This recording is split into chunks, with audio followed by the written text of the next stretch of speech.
تنهایی سخت برام، نمیشه از فکر درام. از این جدایی تو که میگفتی همیشه میمونی پای دلم، حالا کجایی؟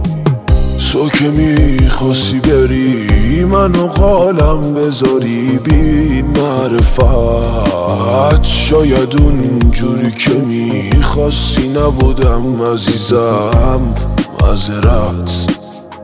ایشالله بعد من یکی جامو بگیره، یکی باشه که مثل من برای تو بمیره. ایشالله هر کی میاد جای من عشق توشه، تو که تنهام گذاشتی از این به بعد به تو چه؟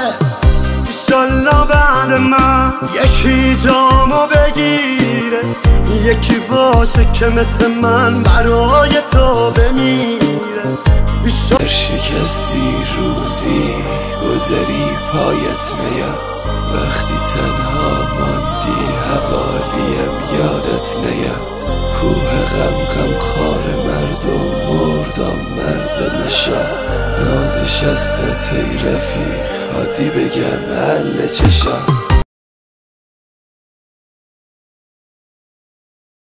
مرا بگذار برو عشق زمین گیر کنه، و از این زخم سراسیب مرا پیر کنه.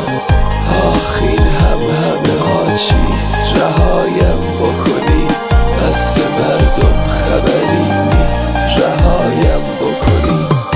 حالا که تو رفتی و روزای خوبمونم، فکر نمی کنم دیگه تو یاد تو بمونم.